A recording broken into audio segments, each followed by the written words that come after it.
ओम शांति। आज हम अपने भाग्य की रेखाओं के आधार पर जो तकदीर के बंद दरवाजे हैं उन्हें खोलना चाहते हैं। जैसे कई बार होता है मंदिर के द्वार बंद हैं, हम बाहर वेट करते हैं कब द्वार खुले, कब भगवान के दर्शन हों। लेकिन आप ये सोचें कि हम अपने भाग्य को बदलना चाहते हैं तो कौन से कर्म करें जिसके आधार पर आप अपने भाग्य को बना सकते हैं, बदल सकते हैं और बंद दरवाजों को खोल सकते हैं। क्योंकि जब बंद दरवाजे खुल जाएंगे, भाग्य स्पष्ट नजर आएगा, शक्तियां ले पाएंगे, आपकी ऊर्जा आप स्ट्रॉन्ग कर पाएंगे। तो यहाँ पर ये 3 कर्म आप अगर करना शुरू हो गए तो आपके बंद जो भाग्य के द्वार हैं वो खुलना शुरू हो जाएंगे और जो रेखाएं हैं वो बदलना शुरू हो जाएंगी। पहला कर्म दुआएं कमाना। बहुत सारे लोग हैं अलग अलग तरीके से दुआएं कमाते हैं। हमें हमेशा याद रखना है, जब हम किसी की भलाई करते हैं बदले में मुझे क्या मिलता है? दुआएं। आज आप सोचो, आपने चलते फिरते किसी की मदद की, उसने बदले में आपको क्या दी? दुआएं दी। कोई गरीब व्यक्ति था, आपने उसका सहयोग किया, बदले में क्या मिला? दुआएं। आपने किसी बेसहारा को सहारा दिया, बदले में क्या मिला? दुआएं। कोई अशांत और दुखी व्यक्ति था, आपने अपनी बातों से उसके जीवन के दुख दर्द को खत्म कर दिया, बदले में क्या मिली? दुआएं। और यही दुआएं आपके बंद भाग्य के द्वार को खोलेंगी। बहुत सारे लोग सोचते हैं कि मेरा भाग्य तो बदल ही नहीं रहा, लगता मेरे भाग्य के द्वार बंद हैं। भगवान ने भाग्य की ही चाबी आपके हाथ में दी है, आप उसे खोलो या बंद करो वो आपके हाथ में है। तो हमें भी अगर अपने बंद दरवाजे खोलने हैं तो क्या करना पड़ेगा? दुआएं कमाना शुरू हो जाओ, क्योंकि दुआएं हमारे बंद दरवाजे की चाबी हैं। आप जब दरवाजे को खोलने के लिए दुआओं की चाबी लगाएंगे तो द्वार खुलना शुरू हो जाएगा और आप अंदर प्रवेश होना शुरू हो जाएंगे। क्योंकि दुआएं हमारे जीवन का सबसे बड़ा सुरक्षा कवच है, जो परिस्थिति के समय भी हमारे पास हमेशा रहेगा। जब भी परिस्थिति आएगी, दुआएं आपकी ढाल बन जाएंगी। जब भी कोई प्रॉब्लम आएगी, कोई दुख अशांति आएगी, ये दुआएं आपको बदलेंगी, आपकी तकदीर को बदलेंगी, आपके भाग्य को बदलेंगी। तो दुआएं कमाएं, लेकिन उसमें निस्वार्थ भावना रखें। जब उसमें निस्वार्थ भावना होगी, उन दुआओं को कमाने में भी आपको मजा आएगा। दूसरा, हमेशा आप दान पुण्य करें। दान पुण्य ये नहीं है आपने धन का दान दे दिया, वस्त्र का दान दे दिया, अन्न का दान दे दिया। दुआएं वो दो जो लोगों को शक्ति दे। आज अन्नदान बहुत सारे कर रहे हैं, वस्त्र दान बहुत सारे कर रहे हैं, लेकिन हमें देना है गुणों का दान, हमें देना है शक्तियों का दान, हमें देना है शांति का दान, हमें देना है सुख का दान। आप सोचो ये कौन दे रहा है? हर व्यक्ति हर प्रकार का दान दे रहा है, इस व्यक्ति को जो चीज चाहिए वो नहीं मिल रहा। तो हमें क्या देना है दुनिया को? आज बड़े बड़े लोग भी वस्त्र दे रहे हैं, अन्न दे रहे हैं, भोजन दे रहे हैं, सब चीजें दे रहे हैं। आप कुछ हट के दो। तो क्या देना है?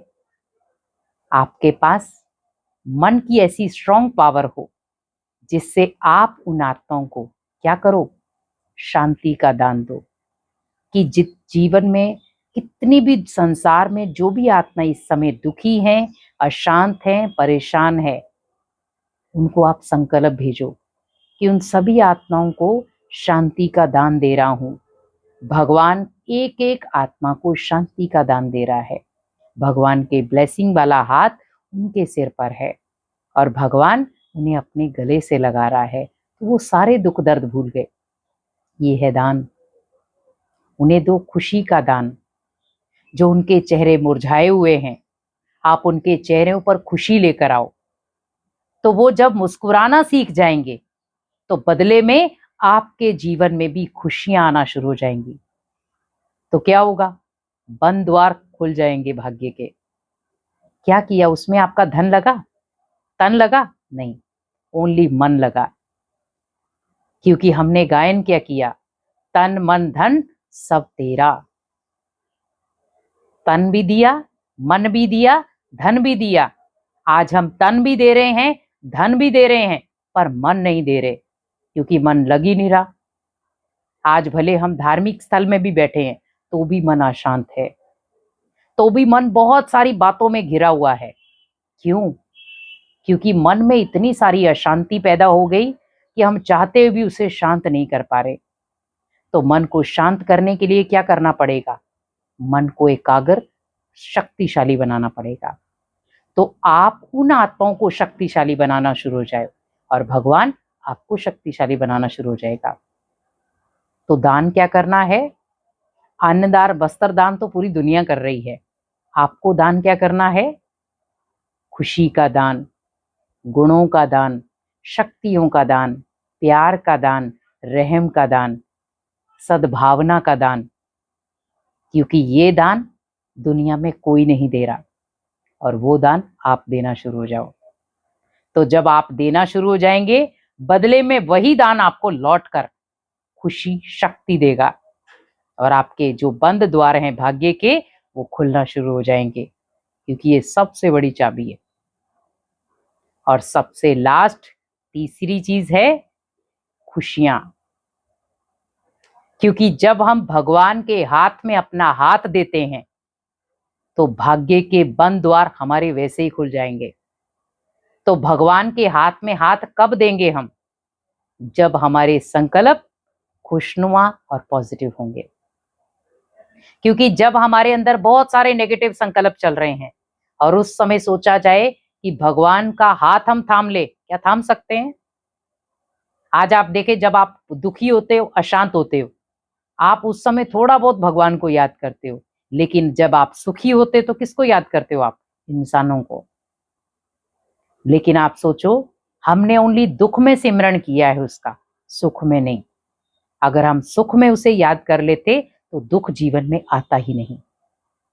लेकिन हमेशा याद रखें कि भगवान भी उसकी मदद करता है जो खुद की मदद करना जानता है। हम भी अगर अपने भाग्य के द्वार खोलना चाहते हैं, तो क्या करो कि भगवान ने मेरा हाथ पकड़ा है, मेरे हाथ से कभी भी कोई गलत कर्म हो ही नहीं सकता। मुझे जीवन में कोई ऐसा कर्म करना ही नहीं है जिससे मेरे भाग्य के द्वार बंद हो जाएं। मुझे कोई ऐसी चीजें करनी नहीं है जिससे मेरे भाग्य की रेखाएं खत्म हो जाएं। तो मुझे वही कर्म करने हैं जिससे भगवान प्रसन्न हो। क्योंकि वो भाग्य विधाता है।